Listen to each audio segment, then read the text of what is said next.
નમસ્કાર મિત્રો, વિડીયોમાં તમારું સ્વાગત છે। અત્યારે ઘોર કળિયુગ આવી ગયો હોય તેવું લાગી રહ્યું છે, કારણ કે પુણ્યનગરી અયોધ્યામાં એક શરમજનક ઘટના બની છે। અયોધ્યાની અંદર એક વ્યક્તિએ ગાય સાથે રેપ કર્યો હોવાનો મામલો સામે આવ્યો છે। ગામના એક વ્યક્તિએ વિડીયો બનાવીને પોલીસને મોકલ્યો હતો અને વિડીયોના આધારે પોલીસે આરોપીની ધરપકડ કરી હતી।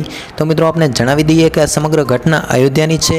પુણ્યનગરી અયોધ્યાની અંદર પ્રાણી સાથે દુરાચારની એક ઘટના પ્રકાશવામાં આવતો રોષ ફાટી નીકળ્યો છે અને આરોપીને સખતમાં સખત સજાની માંગ કરવામાં આવી રહી છે। અયોધ્યામાં કામવાસના આગમાં બળતા એક વિકૃત વ્યક્તિએ પોતાની હવસ સંતોષવા માટે ગૌમાતાનો સહારો લીધો હતો અને તેણે ગાય પર દુષ્કર્મ આચર્યું હતું।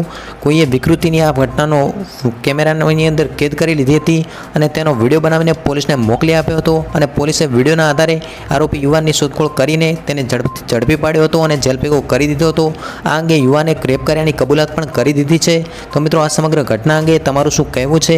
જાણકારી અનુસાર આરોપી શાહબુદ્દીનને 7 જૂનના રોજ સરાય ગામમાં એક ગાય પર બળાત્કાર ગુજાર્યો હતો અને તેની કબૂલાત પણ તેને પોતે કરી છે। તો બસ આજના વિડીયો પૂરતું આટલું જ। તો વિડીયો ગમ્યો તો વિડીયોને લાઇક કરો, શેર કરો અને આવી અવનવી માહિતી મેળવવા માટે આપણી આ ચેનલને સબસ્ક્રાઈબ કરો। ફરી મળીશું નવા વિડીયોમાં।